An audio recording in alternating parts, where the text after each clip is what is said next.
Assalamualaikum warahmatullahi wabarakatuh.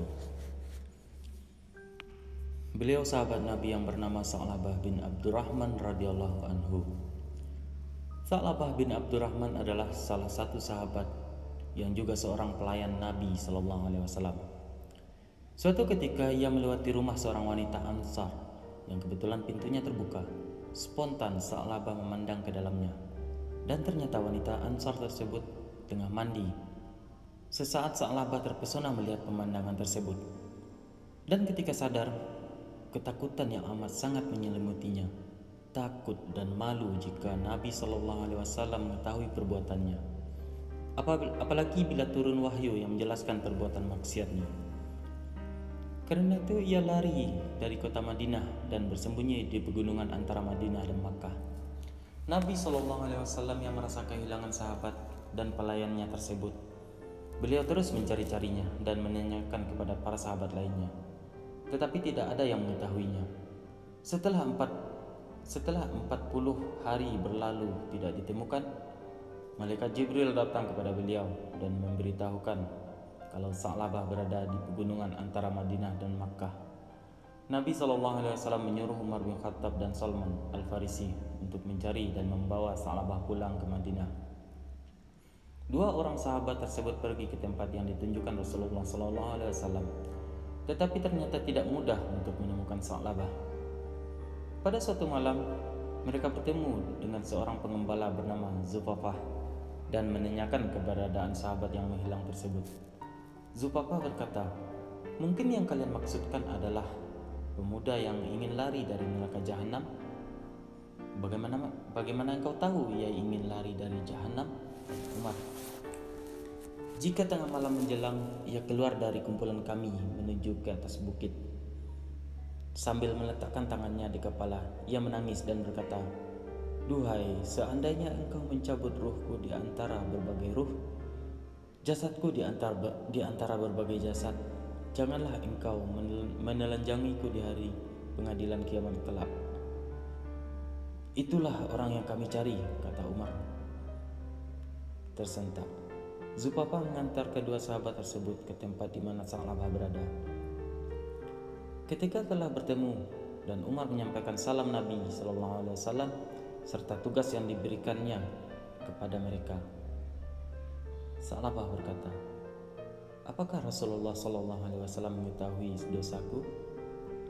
"Aku tidak tahu," kata Umar, "tetapi beliau menyebut namamu dengan lirih dan sembunyi-sembunyi kemudian mengutusku dan Salman untuk menjemputmu." "Wahai Umar," kata Sa'labah, "janganlah engkau pertemukan aku dengan Rasulullah SAW kecuali saat beliau sedang salat dan Bilal sedang mengucapkan qad iqamatis shalah." "Baiklah," kata Umar. Mereka bertiga kembali ke Madinah. Setibanya di sana mereka langsung masuk masjid. Saat itu Nabi SAW sedang salat. Begitu mendengar bacaan Nabi SAW dalam salat tersebut, Sa'labah jatuh pingsan. Berhari-hari lamanya Sa'labah menahan kerinduan untuk mendengar dan menatap wajah yang penuh mulia tersebut. Tetapi ia juga dilanda ketakutan dan kekhawatiran akan kemarahan Nabi SAW karena perbuatan dosanya. Konflik perasaan yang begitu hebat mencapai puncaknya ketika ia melihat dan mendengar suara Nabi SAW secara langsung sehingga ia jatuh pingsan. Setelah mengucap salam menutup salatnya, Nabi SAW melihat keberadaan Umar dan Salman, dan keduanya membawa beliau kepada Sa'labah yang sedang pingsan. Nabi SAW meletakkan kepalanya di pangkuan beliau dan berusaha menyadarkannya. Begitu ia sadar, beliau berkata, "Apa yang membuatmu lari dariku, wahai Sa'labah?" "Dosaku, ya Rasulullah," kata Sa'labah. "Maukah engkau kuajarkan suatu ayat yang bisa menghapuskan dosa dan kesalahan?" kata Nabi SAW. Sa'labah mengiyakan, dan beliau bersabda, "Ucapkanlah, Allahumma Rabbana atina fid dunya hasanah wa fil akhirati hasanah wa qina adzabannar." "Ya Rasulullah, dosaku lebih besar daripada itu." tetapi kamulah pasti niat. Tetapi kalau Allah pastilah lebih besar, kata Nabi meyakinkan.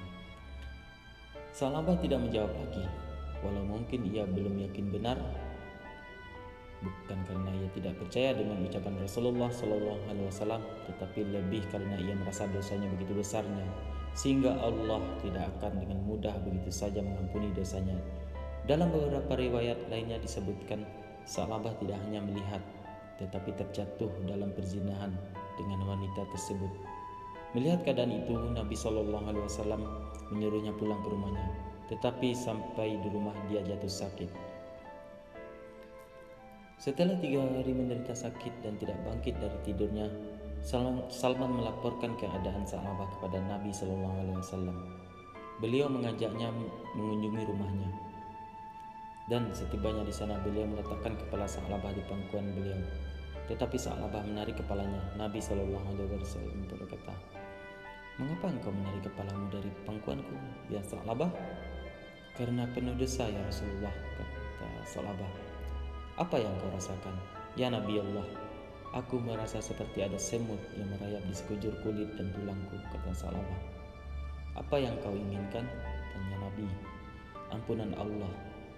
Maka Nabi SAW memberikan pengajaran kepadanya tentang hakikat dosa dan taubat, tentang keluasan rahmat Allah dan makfirahnya, tentang larangan berputus asa dari rahmat Allah, dan beberapa hal yang berkaitan dengan hal tersebut. Tampak jelas penyesalan di wajahnya dan air matanya tak henti mengalir.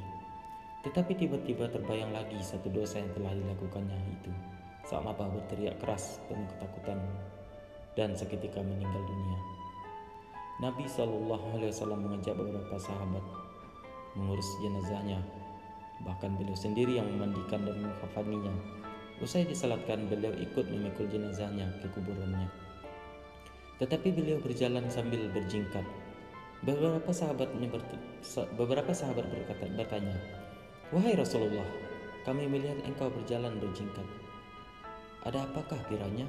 Nabi SAW bersabda, "Aku hampir tidak dapat meletakkan kakiku di tanah karena banyaknya malaikat yang ikut takziah dan mengiringi jenazahnya." Masya Allah, subhanallah, walhamdulillah, wa la ilaha illallah, wallahu akbar.